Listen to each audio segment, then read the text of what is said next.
I think we've all had that experience where we walk into a room that's overflowing with our stuff and our piled up clutter is everywhere, and a wave of exhaustion just washes over us. We look around and suddenly feel completely drained and no longer have the energy to do anything.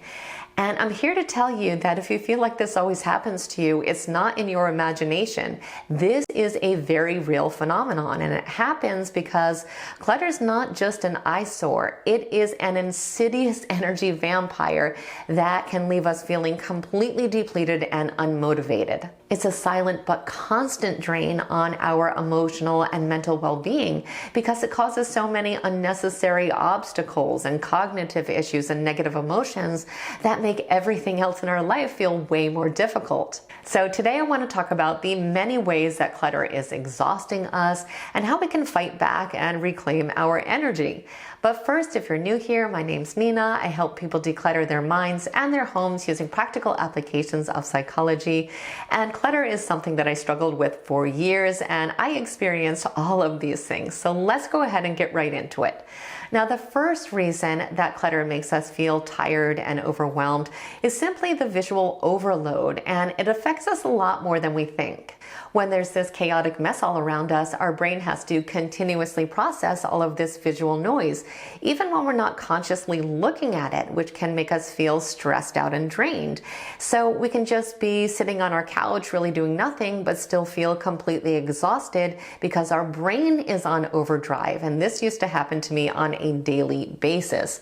Another thing that can happen is that we can experience decision fatigue. And this is because there's just too much of everything, leading to too many choices. And because half the time the things we actually need are buried somewhere inside the clutter and we can't actually find it, we have to move on to plan B or C or D, which can drain even more mental energy. So every time we walk into a cluttered room, we're faced with a barrage of decisions that we have to make, even about things that we shouldn't need to think about, which is absolutely draining.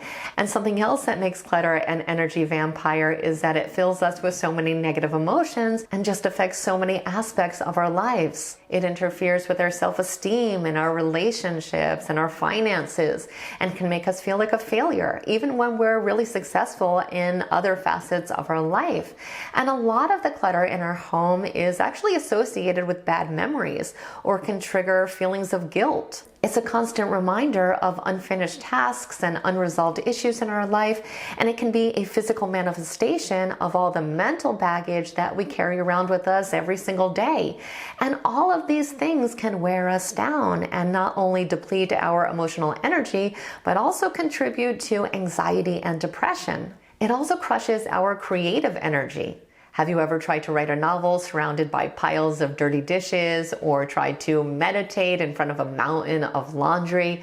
It just downgrades everything. And this used to be the story of my life. I can tell you from experience that clutter really does completely suffocate creativity. It blocks the flow of inspiration because it's way too hard to get focused and even get into a creative mindset. So clutter often robs us from these experiences, and because of this also robs us from the charge we get from engaging in these types of activities. It can also be a thief of joy because buried underneath all of these layers of clutter are probably things that would actually make you happy, whether that be a favorite piece of jewelry or a book that you wanted to keep on reading or pictures from your childhood. When our home is cluttered, the things that actually do spark joy are often lost somewhere in the chaos. And there's also very little room a lot of the times to do things that would inspire us or refuel our spirit. So on top of clutter draining us emotionally and mentally, it's also blocking us from being able to relax and recharge. So it really hits us twice. And at some point, we have to say enough is enough and realize how much this is affecting our well-being. I know that I walked around in my own home like a zombie for years. I was fine everywhere else, but as soon as I got home, as soon as I got inside this cluttered space, I literally felt felt like I had zero energy. But when I finally started to address this issue and started decluttering my life, I started feeling better immediately. My mood was better, I could relax a lot more, and my motivation came back. And this is exactly how we can start to reclaim our energy. By realizing that trying to hold on to all of this clutter and always avoiding this issue is just not worth it. Our mental well-being is far too precious. We have to declutter if we want to end this madness, because it's not just about trying to create a tidy physical space. It's really about taking control back of our life and eliminating stress and all of the energy draining effects of clutter.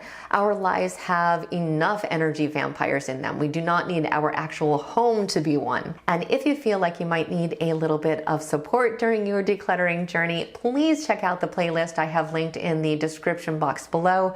There's almost 50 videos designed to help you every step of the way. So as always, I truly hope you found today's video to be helpful and insightful. Don't forget to subscribe if you haven't and leave a comment. I would love to know where you're at in your own decluttering journey. I want to thank you so much for watching, and I will see you very soon.